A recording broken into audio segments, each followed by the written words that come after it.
L'année 2026 risque de devenir un tournant d'une instabilité sans précédent dans l'histoire moderne. Alors que le monde entier suivait la vague de soulèvement qui s'étendait en Iran au tout début de l'année, le Venezuela est soudain devenu un nouveau point focal avec une succession d'événements d'une rapidité stupéfiante. Dans une opération spéciale d'une fulgurance extrême, la force Delta de l'armée de terre des États-Unis a brusquement largué des unités par parachutage sur le territoire vénézuélien après la destruction totale du système de défense aérienne du pays. L'objectif central était l'arrestation du président Nicolás Maduro et de son épouse.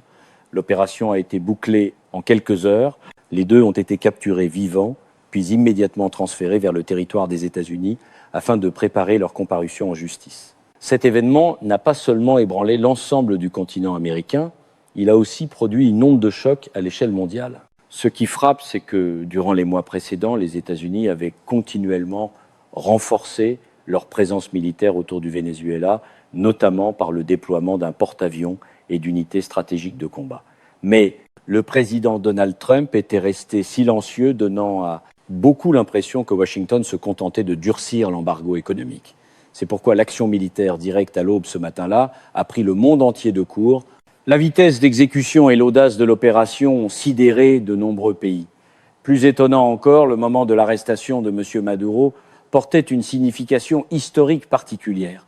6 ans plus tôt, à la même date, en 2020, les États-Unis avaient mené une frappe de drone qui avait tué le général iranien Qassem Soleimani. Plus loin encore, la même date, en 1990, correspondait à l'arrestation de l'ancien dirigeant panaméen Manuel Noriega, ensuite transféré aux États-Unis pour y être jugé. Des pays différents, des contextes différents, mais une issue identique. Voir Washington agir avec une telle détermination à la même date suggère qu'il ne s'agit pas d'une simple coïncidence, mais d'un message de puissance cohérent et répété. Mesdames et messieurs, l'arrestation du président Nicolás Maduro ne relève pas seulement de la politique interne d'un pays d'Amérique du Sud. Elle pourrait très bien marquer le début d'une séquence d'action globale dans un contexte où l'équilibre des forces géopolitiques est sous tension.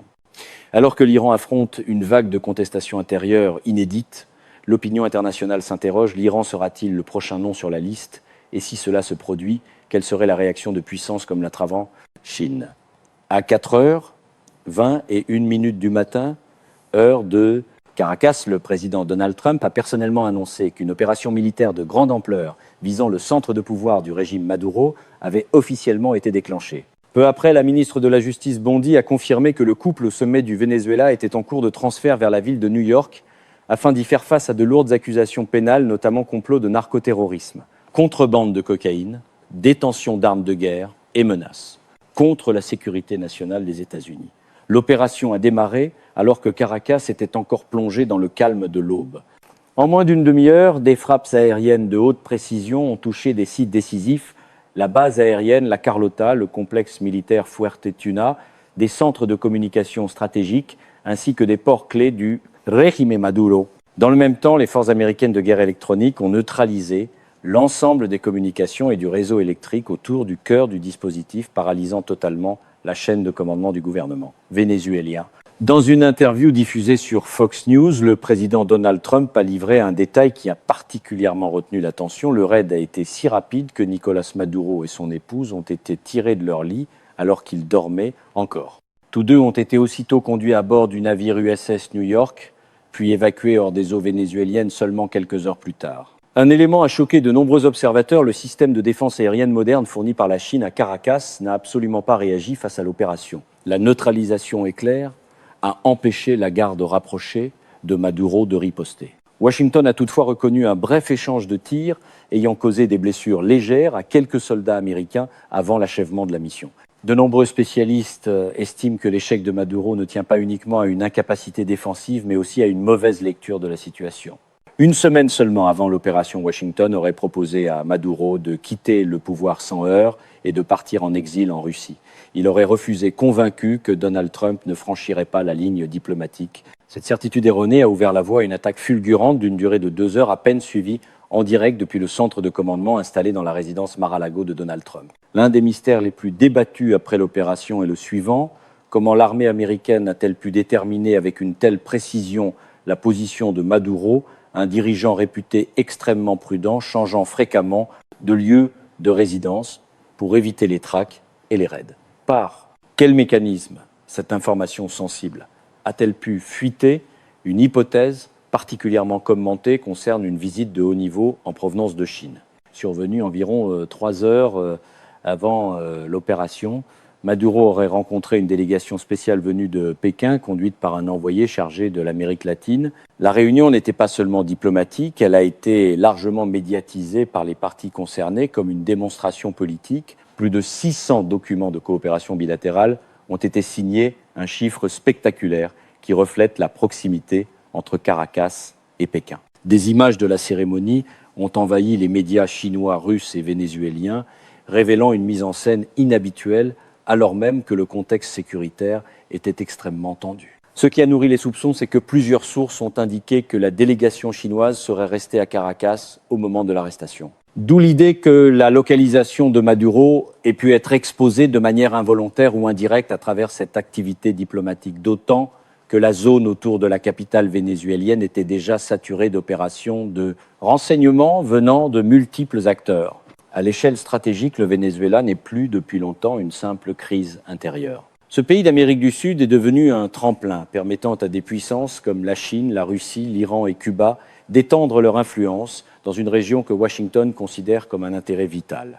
En particulier, la Chine a construit des installations terrestres de contrôle satellitaire à Elor et Manibouya, capables de surveiller à distance une grande partie de l'hémisphère occidental. Selon des informations rapportées par le Washington Post, même sans force permanente sur place, la Chine pourrait accéder aux données de ces stations et les exploiter. Cela a profondément inquiété l'administration Trump, qui redoute la capacité de Pékin à suivre des activités militaires et civiles au plus près du territoire américain. C'est aussi pour cette raison que l'opération au Venezuela ne vise pas seulement Maduro, elle constitue un avertissement direct adressé aux adversaires géopolitiques globaux. L'arrestation du président vénézuélien Nicolás Maduro dépasse de loin les frontières de Caracas. Derrière se joue un affrontement discret entre les États-Unis et leurs rivaux.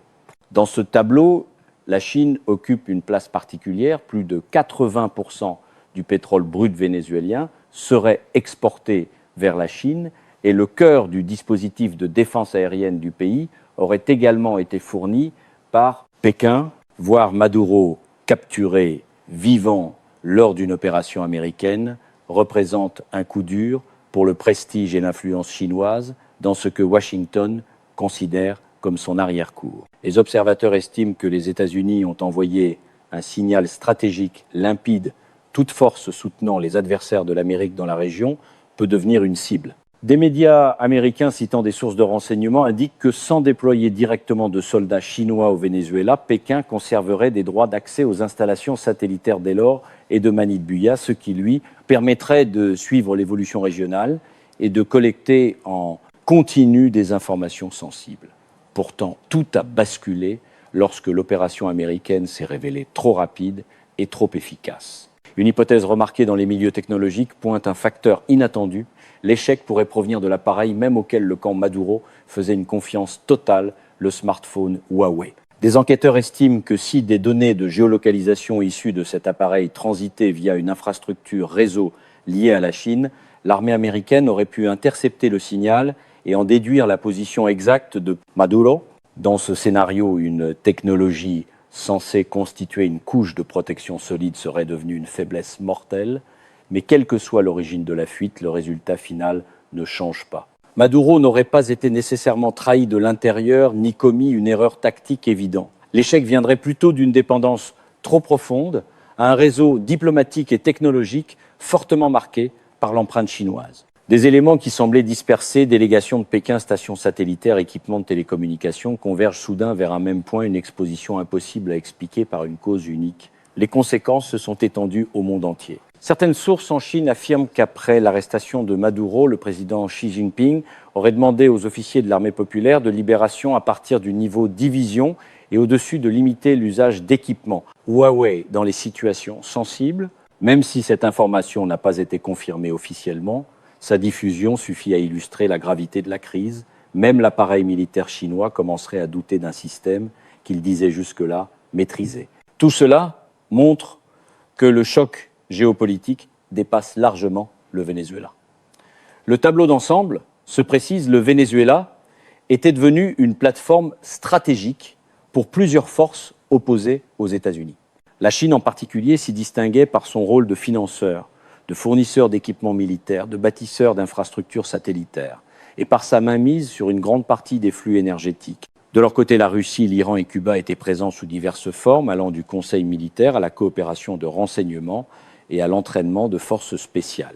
Mais aucun de ces soutiens n'a pu protéger Maduro face à une opération conçue de façon méthodique par Washington et exécutée avec une précision absolue. Cette défaite a ravivé une question majeure. L'ère des réseaux de puissance non occidentaux est-elle en train de se fissurer ? Et le système d'alliance patiemment bâti par Pékin et Moscou peut-il réellement résister à un modèle d'attaque flexible, déterminée et maximisant l'avantage technologique, comme celui que Washington vient de démontrer? L'attaque éclair visant Nicolás Maduro n'a pas seulement bouleversé l'équilibre interne du Venezuela, elle a profondément modifié la perception mondiale de la capacité des États-Unis à agir de manière unilatérale, rapide et décisive contre des chefs d'État en exercice. Pour de nombreux gouvernements, cet épisode marque une rupture psychologique majeure, la conviction selon laquelle certains dirigeants resteraient intouchables en raison de leur statut ou de leurs alliances s'est brutalement effondrée. Désormais, l'idée même d'une immunité absolue liée à la fonction présidentielle apparaît fragilisée, voire obsolète.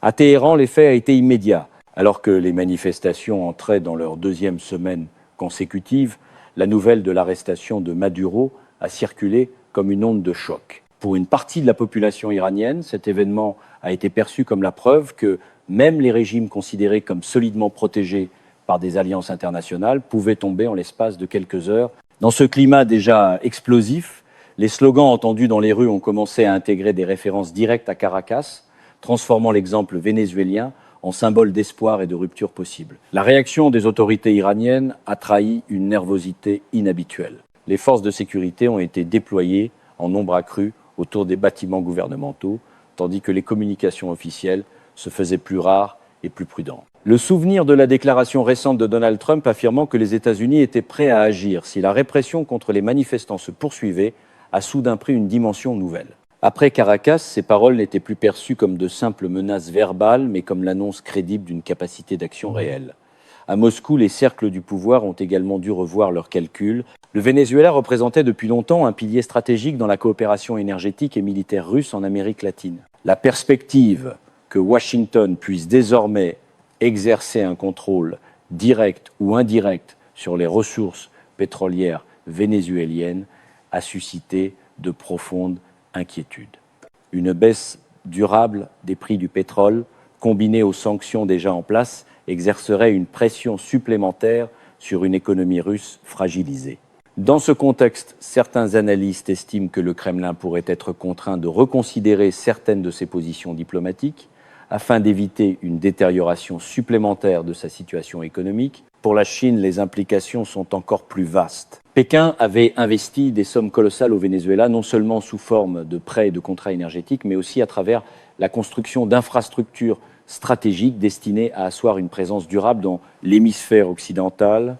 La capture de Maduro remet en question la viabilité de l'ensemble de ces investissements. Un nouveau gouvernement vénézuélien soutenu par Washington pourrait refuser de reconnaître les accords signés sous l'ancien régime, ouvrant la voie à des pertes financières massives pour les institutions chinoises. Au-delà des chiffres, c'est la crédibilité même du modèle d'influence chinois qui est ébranlée. Pendant des années, Pékin a présenté son approche comme une alternative stable et non interventionniste à celle des puissances occidentales. Or, l'incapacité à protéger un allié aussi central que le Venezuela révèle les limites concrètes de cette stratégie lorsque les États-Unis décident de passer à l'action.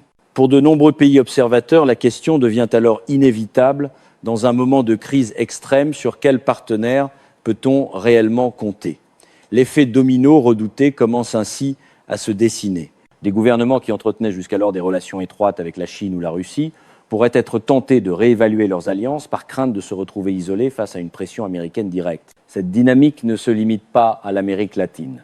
Elle touche également l'Afrique, le Moyen-Orient et certaines régions d'Asie où des équilibres fragiles reposent souvent sur des promesses de soutien extérieur. Dans ce nouvel environnement, la doctrine américaine apparaît plus claire que jamais. En associant les accusations de narcoterrorisme à des actions militaires ciblées, Washington crée un cadre juridique et moral qui lui permet d'intervenir au-delà des frontières, sans recourir aux mécanismes traditionnels de l'Organisation des Nations Unies. Cette approche controversée mais efficace redéfinit les règles du jeu international et place de nombreux dirigeants face à une réalité inconfortable. La protection offerte par les alliances politiques ne suffit plus à garantir la sécurité personnelle. Pour Donald Trump, l'opération vénézuélienne constitue aussi un message adressé à l'opinion publique américaine et internationale. Elle illustre une vision du pouvoir où la rapidité, la surprise et la supériorité technologique priment sur les longues négociations diplomatiques. Qu'on l'approuve ou qu'on la condamne, cette méthode impose un fait accompli